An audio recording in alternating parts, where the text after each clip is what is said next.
Hello students, हमने पिछला class revision class start किया था चैप्टर 1 से। चैप्टर 1 रिवीजन में हम आज सेकंड वीडियो लेके आ रहे हैं सेकंड क्लास में। हमने पिछले दिन पढ़ा सेल के बारे में, कुछ बेसिक स्टडी करी। हमने डिफरेंस बिटवीन प्रोकैरियोटिक सेल देखा और एंड यूकैरियोटिक सेल, और हमने देखा difference between plant cell and animal cell. अब जनरल स्ट्रक्चर एक फिगर बनाया एनिमल सेल का और प्लांट सेल का। आज हम उसमें कुछ रिवाइज करने जा रहे हैं स्ट्रक्चर ऑफ द सेल के अंदर में पार्ट्स। हम जानते हैं सेल के अंदर में जेनरली सेल में 3 पार्ट्स पाए होंगे। सबसे आउटर है प्लाज्मा मेम्ब्रेन, ठीक है जी। उसके अंदर में भरा हुआ है प्रोटोप्लाज्म, और अंदर में न्यूक्लियस। प्रोटोप्लाज्म में 2 पार्ट हो जाएगा, साइटोप्लाज्म एंड न्यूक्लियोप्लाज्म। साइटोप्लाज्म और न्यूक्लियोप्लाज्म। तो साइटोप्लाज्म जो न्यूक्लियस के बाहर सेल में सारी जगह जो लिक्विड भरी हुई है उसे हम कहते हैं साइटोप्लाज्म। न्यूक्लियस के अंदर में जो भरा हुआ है न्यूक्लियोप्लाज्म। तो एक एनिमल सेल को देखा जाए तो एनिमल सेल में बाहर में जो ये मेम्ब्रेन दिखाई पड़ रही है, इस मेम्ब्रेन को कहा जाएगा प्लाज्मा मेम्ब्रेन और सेल मेम्ब्रेन। प्लाज्मा मेम्ब्रेन और सेल मेम्ब्रेन, या तो इसे प्लाज्मा मेम्ब्रेन कहिए या इसे कहिए सेल मेम्ब्रेन। इसके अंदर में जो लिक्विड भरी दी हुई है, this liquid is called cytoplasm. This liquid is known as cytoplasm. ये लिक्विड साइटोप्लाज्म कहलाता है।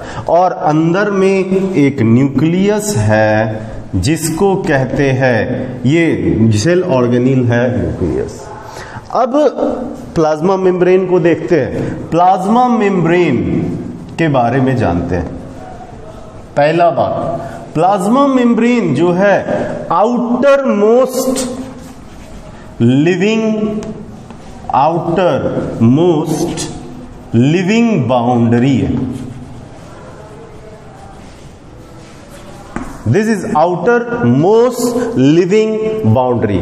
इसके आगे नॉन लिविंग बाउंड्री सेल वाला हो सकता है, बट अगर हम लिविंग बाउंड्री की बात करेंगे, आउटर मोस्ट लिविंग बाउंड्री। दूसरा, इसके स्ट्रक्चर में देखा जाता है कि इसका स्ट्रक्चर कैसा है। तो इसके स्ट्रक्चर में लिपिड बाइलेयर स्ट्रक्चर होता है।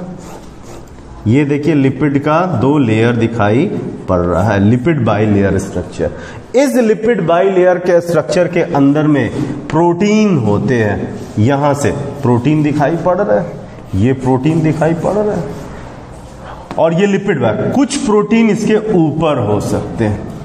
इस मॉडल को कहा जाता है फ्लूइड मोज़ेक मॉडल, यानी कि लिपिड का बाइलेयर जो है वो लिक्विड पूरा है फैला हुआ और उसमें प्रोटीन के टुकड़े डूबे हुए हैं। तो इसको प्रपोज किया था सिंगर एंड निकोलसन ने। सिंगर एंड निकोलसन ने बताया था कि जो स्ट्रक्चर ऑफ प्लाज्मा मेम्ब्रेन है ये बिल्कुल इस तरह से है जैसे कि protein icebergs in the sea of lipid. ऐसा समझिए कि ये एक समंदर है प्लाज्मा मेम्ब्रेन, किसका? लिपिड का, और उसमें बड़े बड़े हिमखंड, पत्थर के बड़े बड़े बर्फ के टुकड़े हों। जिस प्रकार से समंदर में, उस प्रकार से प्रोटीन यहां लिपिड में है। नहीं समझ में आ रही तो सीधी बात समझिए, ये प्रोटीन है। 2 लेयर प्रोटीन का होता है, 2 लेयर प्रोटीन का होता है। अंदर में दोनों ये पार्ट जो होता है, ये पार्ट हाइड्रोफोबिक पार्ट होता है, ये पार्ट हाइड्रोफिलिक पार्ट होता है, और इसके दोनों तरफ प्रोटीन होता है। इस प्रोटीन को कहते हैं एक्सट्रिंजिक प्रोटीन, और अंदर में जो चला गया है प्रोटीन, इस प्रोटीन को कहेंगे इंट्रिंसिक प्रोटीन। जी हाँ, तो बिल्कुल, तो फ्लूइड मोज़ेक मॉडल कहता है कि lipid bilayer is sandwiched bye protein both side, दोनों तरफ से प्रोटीन से सैंडविच्ड है। इस प्रोटीन को कहते हैं एक्सट्रिंसिक प्रोटीन, और कुछ प्रोटीन जो है अंदर से बाहर तक गाया गया हुआ है। This protein is known as intrinsic protein, intrinsic protein. और इसने मिलकर के पूरी की पूरी एक लेयर बना रखी है, और ये लेयर ने पूरा घेर रखा है ये प्लाज्मा मेम्ब्रेन। अब प्लाज्मा मेम्ब्रेन का काम क्या है? प्लाज्मा मेम्ब्रेन का पहला काम तो सेल को घेरना है, सेल को घेर करके सेल के मटेरियल को सिक्योरिटी देना है, आउटर इन्वायरमेंट से अलग करना है, और सबसे मेजर काम एक है कि बाहर से अंदर और अंदर से बाहर जो मटेरियल का ट्रांसपोर्ट होगा, इसको गाइड करने का काम, इसको देखने का काम ये करते हैं। तो ये transport of the material across the plasma membrane होता है, प्लाज्मा मेम्ब्रेन इसको कंट्रोल करता है, नंबर 1। नंबर 2, ये कभी कभी अंदर की तरफ इनफोल्ड हो जाते हैं, और इनफोल्डिंग से इनफोल्ड होकर के अंदर में बहुत सारे ऑर्गेनील्स बनाने का काम करते हैं। यानी ऑर्गेनील्स जो है फॉर्मेशन में भी ये मदद करेंगे, एंडोप्लाज्मिक रेटिकुलम बनाएंगे, एंडोप्लाज्मिक रेटिकुलम ही आगे जाके गोल्गी बॉडी बनाएगा, वही आगे वैक्यूल बनाएगा, लाइसोसोम्स बनाएगा, सबको मेम्ब्रेन प्रोवाइड करने का काम ये करेंगे। तो प्लाज्मा मेम्ब्रेन के बारे में हमने समझा कि plasma membrane outer most living है, ये लिपिड बाइलेयर और उसके ऊपर प्रोटीन की लेयर से बनी हुई है। प्रोटीन भी दो प्रकार का, एक्सट्रिंसिक प्रोटीन और इंट्रिंसिक प्रोटीन, बाहर एक्सट्रिंसिक, अंदर इंट्रिंसिक प्रोटीन। अब जरा हम देखते हैं कि प्लाज्मा मेम्ब्रेन के एक क्रॉस जो मूवमेंट हो रहा है वो मूवमेंट कैसा हो रहा है। तो प्लाज्मा मेम्ब्रेन के अक्रॉस जो मूवमेंट होता है, ट्रांसपोर्ट ऑफ द मटेरियल होता है, ये दो प्रकार का होता है। तो ट्रांसपोर्ट अक्रॉस प्लाज्मा मेम्ब्रेन दो होता है, एक जिसमें और मटेरियल इधर से उधर अपने आप चला जाए, किसी एनर्जी की खर्चा नहीं होता है, उसे हम कहते हैं पैसिव ट्रांसपोर्ट, पैसिव ट्रांसपोर्ट। और दूसरा होता है active transport. Active transport, passive transport की बात है। पहला बात यहां क्या है, विदाउट यूज ऑफ एटीपी और एनर्जी, किसी भी तरह की केमिकल एनर्जी का खर्चा नहीं होता है। और यहां क्या आता है, at the cost of ATP, या कहो तो एनर्जी, ठीक है जी, without the use of ATP, यहां active transport at the cost of ATP.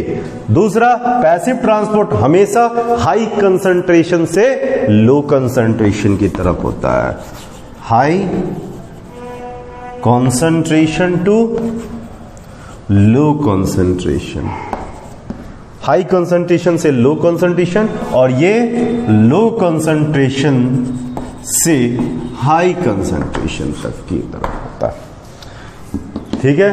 ये जो पैसिव ट्रांसपोर्ट है मैक्सिमम अमाउंट में ये गैसेस में और लिक्विड में देखने को आता है। पैसिव ट्रांसपोर्ट के अंतर्गत हमें पढ़ना है तो डिफ्यूजन, ऑस्मोसिस, ठीक है।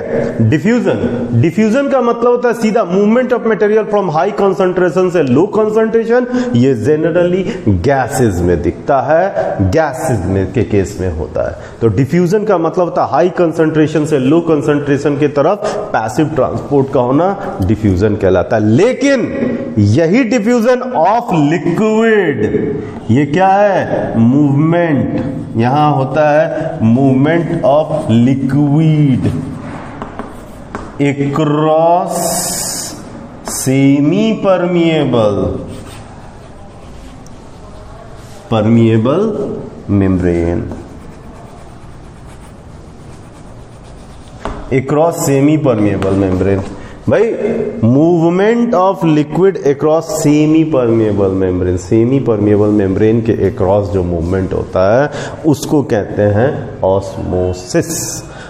अब ट्रांसपोर्ट, एक्टिव ट्रांसपोर्ट के अंदर में हमें पढ़ना है, एक्टिव ट्रांसपोर्ट में हमें पढ़ना है तो हमने पढ़ा यहां पर, याद रखिए एक्टिव ट्रांसपोर्ट होगा तो एक्टिव ट्रांसपोर्ट में सीधा कि यहां एनर्जी का खर्चा होगा।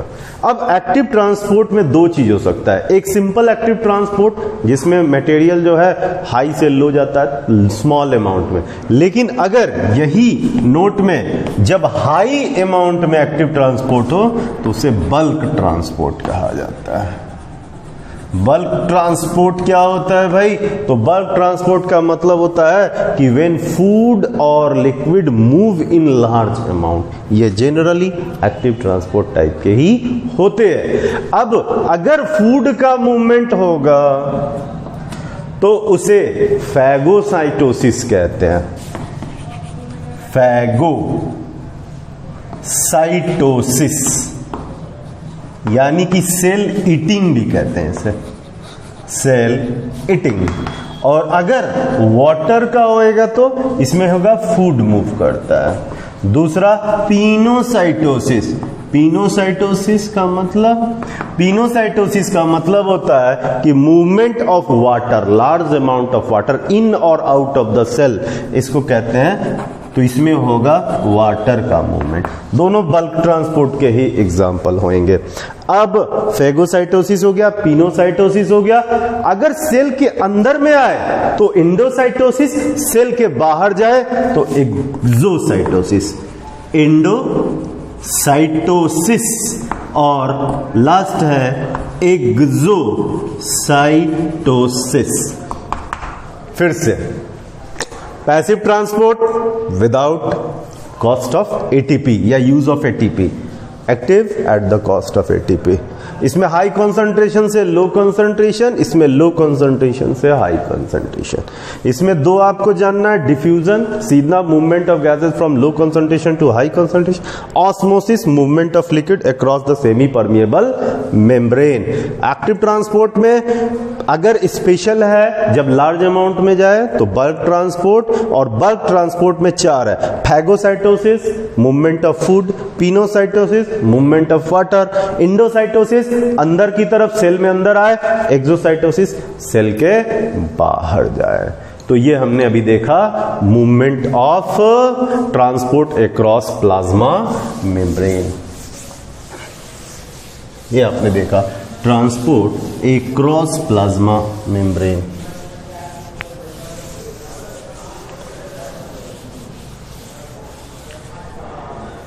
अब जो है यहां के बाद हम देख रहे हैं सेल वॉल। सेल वॉल के बारे में, ये पहला नॉन लिविंग है। कहां कहां पाया जाता है? अगर प्लांट में पाया जाता है, प्लांट में सेल वॉल बना हुआ होता है सेल्यूलोज का। दूसरा, ये फंजाई में भी मिलता है, फंजाई में सेल वॉल बना हुआ है काइटिन का, काइटिन नाम के मॉलिक्यूल का। और ये बैक्टीरिया में भी पाया जाता है। बैक्टीरिया में जो सेल वॉल है वो किसका बना हुआ है? म्यूकोपेप्टाइड, और इसी को कहते हैं म्यूरामिक, ग्लूकोजामीन या म्यूरामिक एसिड का बना हुआ है, जो कि म्यूकोपेप्टाइड में कौन सा है? म्यूरामिक एसिड और ग्लूकोजामीन, ये केमिकल्स हैं, नाम है। हमें बस ये जानना चाहिए, प्लांट में होगा तो सेल्यूलोज का, फंजाई में होगा तो काइटिन का, बैक्टीरिया में होगा तो म्यूकोपेप्टाइड का, बस ये जानना है। अब ये नॉन लिविंग है, तो नॉन लिविंग है तो क्या होगा? रिजिड होगा। दूसरा, इसके अंदर में जब ये नॉन लिविंग है तो ये कुछ नहीं करता, जो पोर्स है मटेरियल आ और जा सकते हैं एक्सेप्ट कि वो पोर्स से पास हो सके, तो ये सीधा परमिएबल है। सेमी परमिएबल या सेलेक्टिवली नहीं है जैसा कि वो प्लाज्मा मेम्ब्रेन है, ये सीधा सीधी परमिएबल, आओ और जाओ। कभी कभी ऐसा होता है कि दो सेल के बीच में, ये सेल वॉल है, इनके बीच में जंक्शंस होते हैं जो जोड़ते हैं, इन प्रोटोप्लाज्मिक जंक्शंस को प्लाज्मोडेस्माटा कहते हैं, प्लाज्मोडेस्माटा, इसे कहते हैं प्लाज्मोडेस्माटा, जोड़ रहा। बस इसमें इतनी ही कुछ खास बातें हैं, इतना सही है।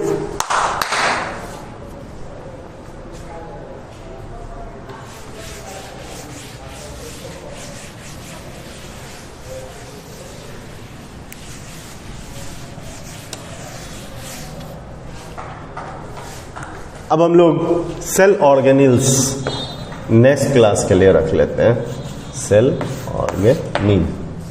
नेक्स्ट क्लास में हम लोग मिलेंगे सेल ऑर्गेनिल्स।